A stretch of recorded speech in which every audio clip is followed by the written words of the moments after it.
ఎర్రచందనం వేలంపై దృష్టి పెట్టారు డిప్యూటీ సీఎం పవన్ కళ్యాణ్. 5 ఏళ్లుగా వేలానికి నోచుకోకుండా గోడౌన్లలో మూలుగుతున్న ఎర్ర బంగారాన్ని బయటకు తీయడానికి సిద్ధమవుతున్నారు అధికారులు. అన్నీ కుదిరితే ప్రభుత్వానికి కోట్లాది రూపాయల ఆదాయం సమకూరనుంది. శేషాచలం ఫారెస్ట్లో పెరిగే ఎర్రచందనానికి ప్రపంచవ్యాప్తంగా ఎంతో డిమాండ్ ఉంది. ఇప్పుడు ఆ ఎర్రచందనం దుంగలు విక్రయించి ఆదాయం పెంచుకునేందుకు రాష్ట్ర ప్రభుత్వం సిద్ధమైంది.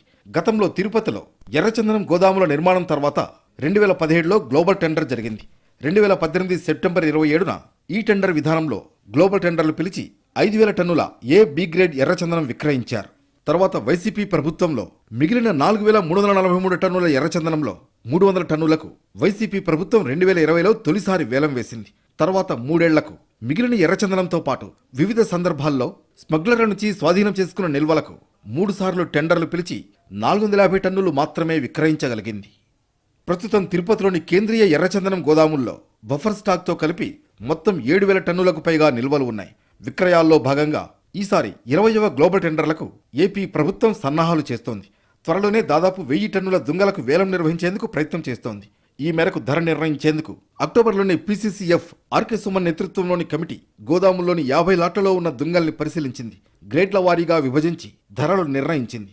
ఏ గ్రేడ్ టన్ను ధర 65 లక్షల రూపాయల నుంచి 75 లక్షలు, బి గ్రేడ్ 36 లక్షలు, సి గ్రేడ్ 20 లక్షలు, ఎన్ గ్రేడ్ 7 లక్షలు, పొడి, పేళ్లు, వేర్లు టన్నుకు 60,000 రూపాయలుగా ధరలు నిర్ణయించారు. ఇటీవల ఎర్రచందనం వేలం పాటకు డిప్యూటీ సీఎం గ్రీన్ సిగ్నల్ ఇచ్చారు. ఈ విడతలో సుమారు 1000 టన్నులకు పైగా రెడ్ శాండిల్ అమ్ముతామని ప్రకటించారు. మొత్తానికి డిప్యూటీ సీఎం నిర్ణయంతో ప్రభుత్వానికి ఆదాయం, గోడౌన్లో ఉన్న ఎర్రచందనానికి మోక్షం లభించనుంది. రెడ్ శాండిల్ వేలం విషయంలో ప్రభుత్వం ఎలా ముందుకు వెళుతుందో వేచి చూడాలి.